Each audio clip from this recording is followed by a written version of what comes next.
प्यारे विद्यार्थियों, आप सभी को मेरा नमस्कार। मैं डॉक्टर नेमीचंद कुमावत, सहायक आचार्य हिंदी विषय, राजकीय महाविद्यालय की आपके एस बीए पार्ट सेकेंड विषय हिंदी साहित्य के प्रथम प्रश्न पत्र की आज की इस ऑनलाइन कक्षा में मैं आप सभी का हार्दिक अभिनंदन और स्वागत करता हूं। प्यारे विद्यार्थियों, महर्षि दयानंद सरस्वती विश्वविद्यालय अजमेर के द्वारा जो आपका पाठ्यक्रम निर्धारित है हिंदी साहित्य के इस प्रथम प्रश्न पत्र में एक पाठ्यपुस्तक लगी हुई है। इस पाठ्यपुस्तक में रीतिकाल के यानी हिंदी साहित्य का जो इतिहास है उसका तीसरा कालखंड रीतिकाल के कुछ चुने हुए 8 कवियों की कविताएं संकलित हैं। जैसे प्रथम कवि के रूप में हमने केशवदास जी के 18 पद्यों का अध्ययन किया जो रामचंद्रिका नामक महाकाव्य से लिए हुए हैं, और केशवदास जी की संवाद योजना पर हमने एक मॉडल आंसर भी पढ़ा। साथ ही दूसरे कवि के रूप में हमने बिहारी को पढ़ा और बिहारी के द्वारा रचित रचना जो बिहारी सतसई है उससे संकलित 45 दोहों का हमने अध्ययन किया। और बिहारी के काव्यगत विशेषताएं यानी बिहारी सतसई, भक्ति, नीति और श्रृंगार की त्रिवेणी, इसके ऊपर केंद्रित मैंने एक मॉडल आंसर भी आपके समक्ष रखा, जिसके पीडीएफ नोट्स हमने व्हाट्सएप ग्रुप पे भी शेयर किए थे। साथ ही उस पर मैंने ऑनलाइन कक्षा के रूप में भी मैंने आपको पढ़ाया। तीसरे कवि के रूप में हमने रीतिमुक्त कवि घनानंद के 20 पदों का विस्तार से अध्ययन किया। उनके काव्य की विषय वस्तु पर हमने विस्तार से चर्चा की। साथ ही घनानंद रीतिमुक्त काव्यधारा के प्रतिनिधि कवि हैं या घनानंद के काव्य में रीतिमुक्त काव्य की सभी विशेषताएं दृष्टिगत होती है, इस पर केंद्रित एक मॉडल आंसर हमने पढ़ा। साथ ही चौथे कवि के रूप में हमने पढ़ा देवदत्त कवि को, और उनके आपके पाठ्यपुस्तक में संकलित 20 दोहों का हमने विस्तार से अध्ययन किया। और हाल ही की पिछली 2-3 ऑनलाइन कक्षाओं से हम पढ़ते आ रहे हैं इस पाठ्यपुस्तक में संकलित 5वें अध्याय के रूप में सेनापति कवि को, और सेनापति के यहाँ 18 पद संकलित हैं। पिछली ऑनलाइन कक्षाओं में हमने उनके हाल ही की जो ऑनलाइन कक्षाएं हुई थी 2-3, जिसमें हमने 7 पदों तक अध्ययन कर लिया, 7वें पद तक। आज हम आरंभ कर रहे हैं श्रृंगार वर्णन 8वें पद से। तो अब आप ध्यान से सुनिए प्यारे विद्यार्थियों। केसरी निकाई किसलई की लताई लिए, जहाँ नहीं जिनकी धरत अलकत है। यहाँ एक नायिका के होठों का सौंदर्य वर्णन कवि ने प्रस्तुत किया है, यानी नायिका के होठों की सुंदरता का चित्रण कवि ने यहाँ किया है। तो देखिए, केसरी निकाई, निकायन सुंदरता, केसरियन केसर, अर्थात तुम्हारे होठों की जो सुंदरता है वो केसर जैसी, केसर से युक्त हैं, केसरी सौंदर्य से युक्त हैं। तो केसर जैसी सुंदरता लिए हुए तुम्हारे होंठ, किसले की लताई लिए। साथ ही किसले कहते हैं कोमल कोमल कोंपले, जिस तरह से वसंत ऋतु में पहले पतझड़ हो जाता है, उसके बाद वसंत ऋतु में पेड़ पौधों पर नई नई जो लालिमा युक्त कोमल कोमल कोंपलें आती है, तो उन कोंपलों से तुलना की है कि तुम्हारे जो होंठ हैं वो केसर की सी सुंदरता लिए हुए हैं। साथ ही किसले की लालिमा को, रतयन लालिमा को लिए हुए हैं। जहाँ नहीं जिनकी धरत अलकत है, अलकत का तात्पर्य मेहंदी, यानी कहने का तात्पर्य जहाँ यानी प्रतिछाया, यानी तेरे इन जो केसर की सी सुंदरता को लिए हुए और किसलियों की लालिमा को लिए हुए जो तुम्हारे होंठ हैं, इन होंठों की जो परछाई है उस परछाई को मेहंदी भी इस रंग को धारण नहीं कर सकती, यानी मेहंदी भी तुम्हारी इन होठों की लालिमा का आगे फीकी लगती है। तो मेहंदी की लालिमा, मेहंदी तो एक उपमान है जिससे तुलना की जाती है उपमेय की, लेकिन यहाँ उपमेय के समक्ष उपमान को भी हीन बता दिया गया, इसलिए व्यतिरेक अलंकार हैं। तो मेहंदी भी तुम्हारे होठों की लालिमा को धारण नहीं कर सकती। तीसरी पंक्ति देखिए, दिनकर सारथी ते सेना देखिए त्राते। दिनकर अर्थात जो सूर्य हैं, अर्थात नायिका की जो लालिमा युक्त जो होंठ हैं, उन होठों की लालिमा से ही सूर्य का सारथी अरुण हुआ है। सूर्य का सारथी अरुण, अरुण ने भी इन होठों से, नायिका की इन लालिमा युक्त होठों से लालिमा ग्रहण की है। उसकी जो सेना, सूर्य की सेना, एक तरह से किरणों ने भी नायिका के होठों से ये लालिमा ग्रहण की है। तो सेना देखिए त्राते, अर्थात सूर्य की किरणें भी लाल हो गई है। या सूर्य का जो सारथी है अरुण, वह भी एक तरह से इन्हीं होठों से अपनी लालिमा ग्रहण करता है। तो यहाँ एक तरह से व्यतिरेक अलंकार, उपमेय को उपमान से भी बढ़कर के श्रेष्ठ बताना। व्यतिरेक अलंकार, अधिक अनार की कली ते आरकत हैं। अनार की कली यानी अनार के जो लालिमा युक्त जो दाने होते हैं, आरकत यानी लाल, अर्थात नायिका की जो लालिमा युक्त जो होंठ हैं, होठों का जो सौंदर्य है, उस सौंदर्य में एक तरह से होठों की लालिमा जो है अनार की कली से भी अधिक वो होंठ लाल हैं, यानी होठों की लालिमा अनार की कली से भी अधिक हैं।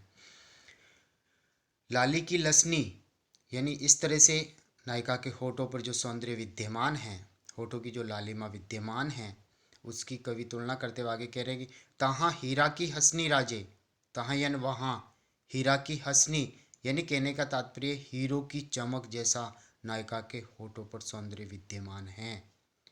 हीरा की हसनी, हसनी यानी हंसते हुए, राजे यानी सुशोभित होना, ऐसे यानी नायिका जैसे हो सकता है वो हंसती हो तो उसकी जो दंत पंक्तियाँ हैं वो हीरे की भांति चमकती हुई दृष्टिगत होती है। और दूसरा ये भी कह सकते हैं कि हीरो की जो चमक दमक होती है वही चमक दमक नायिका के लालिमा युक्त होठों में भी विद्यमान है। नैना निरखत, कवि कह रहे कि है नायिका तुम्हारी ये जो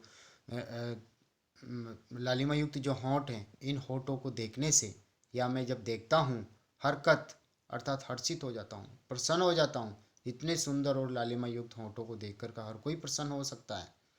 आस्कत, आस्कत यानी प्रेमी बन जाना, दीवाना बन जाना, या नायिका के इन लालिमा युक्त इन होठों से, इन होठों के इस सौंदर्य को देख करके हर कोई उसका दर्शन करके कोई कोई उसके ऊपर दीवाना हो सकता है, कोई प्रेमी बन सकता है, हर कोई प्रसन्नचित्त हो सकता है।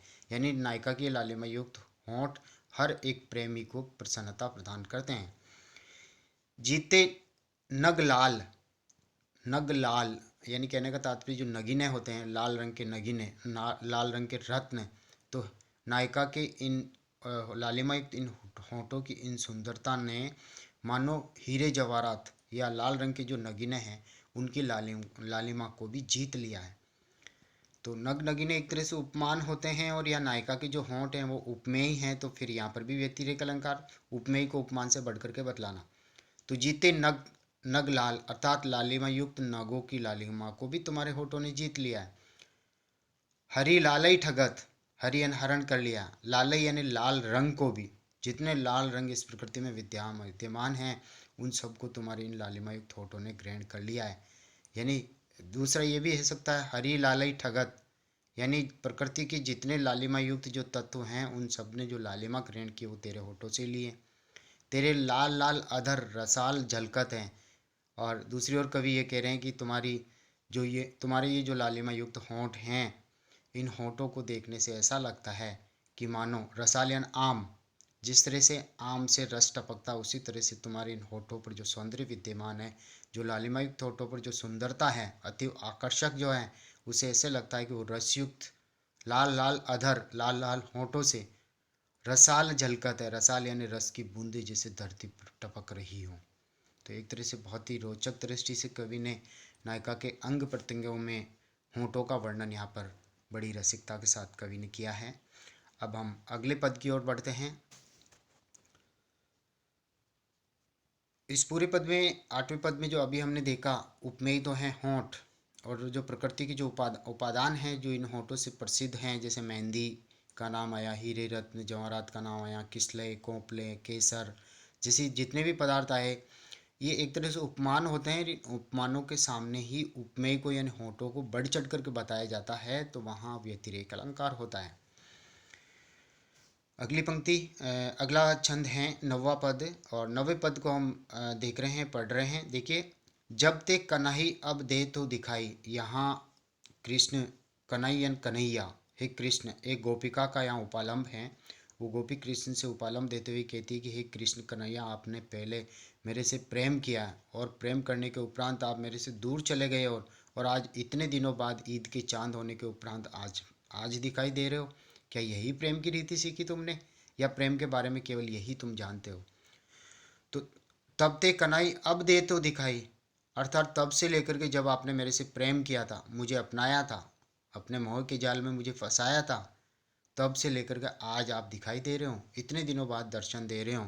रीति का है सिखाई, तेई देखे ही सुखारे हैं, अर्थात तुमने प्रेम की क्या यही शिक्षा ग्रहण की है, या प्रेम की यही रीति नीति होती है कि पहले प्रेम करना और उसके बाद में उनसे विमुख हो जाओ और काफ़ी दिन बाद में आकर के उसकी खोज खबर लो। अर्थात प्रेम की यही रीति सीखी है क्या तुमने? ते देखे ही सुखारे, अर्थात हे कृष्ण कन्हैया, आपके दर्शन पाने के उपरांत ही मेरे नेत्रों को संतुष्टि मिलती है और मन प्रसन्न होता है। मेरे हृदय में खुशी तभी आएगी या मुझे सुख तभी मिलेगा जब मैं आपके दर्शन करूंगी। तो आप इतने दिन बाद में मुझे क्यों दर्शन दे रहे हो? मैं आपकी वियोग वेदना में कब से जल रही हूँ। अगले चरण की ओर आगे बढ़ते हैं। नींद सो उदास, और जब तक आप दिखाई नहीं देते हैं तब इन नेत्रों में उदासी छाई हुई रहती है। यानी मेरे नेत्रों को नींद आती ही नहीं, यानी मुझे नींद आती ही नहीं। मैंने रातें ही तुम्हारे वियोग में तड़प तड़प करके अत्यधिक कष्ट सहते हुए काट दी है। सेनापति देखी बे की आस, अर्थात देखने की अभिलाषा में ही कि कब प्रियतम आ जाए और कब उनको दर्शन करूं, बस इस दर्शन की अभिलाषा, इच्छा, आकांक्षा, आशा में ही ये नेत्र जो है रात को सो ही नहीं पाते हैं। तजी के बिलास भये बैरागी बेचारे हैं। तजी के बिलास, बिलास यानी वैभव, यानी ये नेत्र तुम्हारी सिवाय और किसी की छवि को देखना ही नहीं चाहते हैं। बाकी सबको इन्होंने छोड़ दिया है। तो तजी के विलास यानी नेत्रों ने सब सामाजिक सुखों का त्याग कर दिया है। भय बैरागी, और तुम्हारे एक तरह से वैराग्य धारण कर लिया इन्होंने कि तुम्हारे सिवाय और किसी के दर्शन करने ही नहीं है। विचार यानी ये बेचारे नेत्र वैरागी रूप धारण कर चुके हैं। रूप ललचाने, अर्थात केवल कृष्ण के रूप सौंदर्य पर भी ये ललचाए हुए हैं। केवल उन्हीं से प्रेम करते हैं, उन्हीं के सिवाय और किसी से प्रेम करना ही नहीं चाहते। रूप ललचाने, भली बुरी कौन पहचाने। और हे कृष्ण, जब तुम्हारे रूप सौंदर्य पर ये आकृष्ट हुए थे तब इन्होंने अपने भले बुरे की कोई पहचान नहीं की थी, यानी भला बुरा नहीं देखा था कि क्या होने वाला है।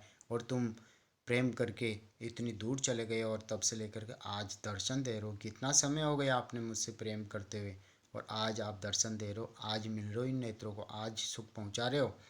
इन्हीं नेत्रों ने प्रेम करते हुए समय भले बुरा नहीं देखा। रावरे वियोग बावरे से करी डारे हैं।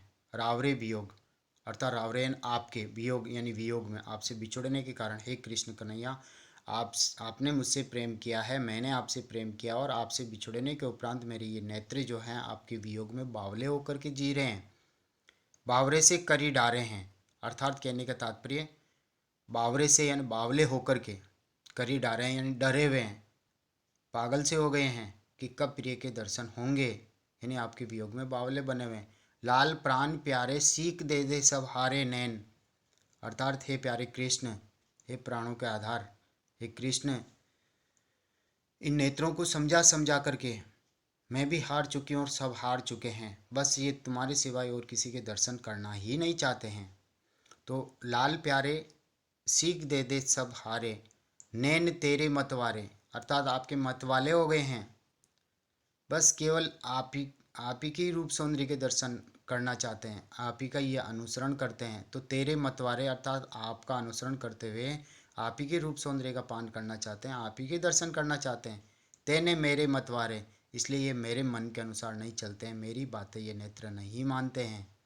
तो यहाँ एक नायिका ने श्री कृष्ण को उपालम दिया है और अपनी नेत्रों की व्यवस्था बतलाई है, अपनी मन की पीड़ा और वियोग वेदना, कसक और पीड़ा के बारे में अभिव्यक्ति दी है कि कृष्ण ने किस तरह से प्रेम करके और आज इतने दिनों बाद आकर के आज वो दर्शन दे रहे हैं। तो यहाँ एक तरह से नायिका की पीड़ा की अभिव्यक्ति हुई है। नायिका के जो नेत्र हैं वो कृष्ण के सौंदर्य पर मोहित हैं। प्यारे विद्यार्थियों, आज की इस ऑनलाइन कक्षा में हमने 8वें और 9वें पद पर विस्तार से अध्ययन किया, विस्तार से चर्चा की है। यहाँ एक तरह से ये सौंदर्य वर्णन से संबंधित, श्रृंगार वर्णन से संबंधित ये पद हैं। इससे अभी 8वें पद में हमने नायिका के होठों की लालिमा या नायिका के होठों के सौंदर्य का हमने अभी चित्रण देखा है। और अभी इस पद में हमने एक नायिका की वियोग व्यथा का चित्रण हमने देखा है। प्यारे विद्यार्थियों, जो विद्यार्थी अब तक व्हाट्सएप ग्रुप से नहीं जुड़ पाए हैं उनसे अनुरोध है कि वो अपने एंड्रॉयड फ़ोन के नंबर हमारे व्हाट्सएप नंबर पर सेंड करें ताकि हम उन्हें कक्षावार जो ग्रुप्स बनाए हुए हैं मैं उन्हें ऐड कर सकूं। साथ ही जो विद्यार्थी पहली बार इन वीडियोज़ को यूट्यूब चैनल पर ओपन करके देख रहे हैं तो वो इन वीडियोज़ को लाइक ज़रूर करें और कॉलेज के इस यूट्यूब चैनल को CC ई राज, इस चैनल को वो सब्सक्राइब ज़रूर करें, क्योंकि जब जब आप सब्सक्राइब करेंगे तभी महाविद्यालय में आपकी ऑनलाइन उपस्थिति सुनिश्चित हो सकेगी। तो प्यारे विद्यार्थियों, आप सब्सक्राइब जरूर करें और वीडियोज को लाइक ज़रूर करें। अगली जो ऑनलाइन कक्षा होगी उसमें हम 10वें और 11वें पद पर हम विस्तार से अध्ययन करेंगे। आज की इस ऑनलाइन कक्षा को हम यहीं समाप्त करते हैं। तब तक के लिए आपको धन्यवाद। जय हिंद, जय भारत, थैंक यू।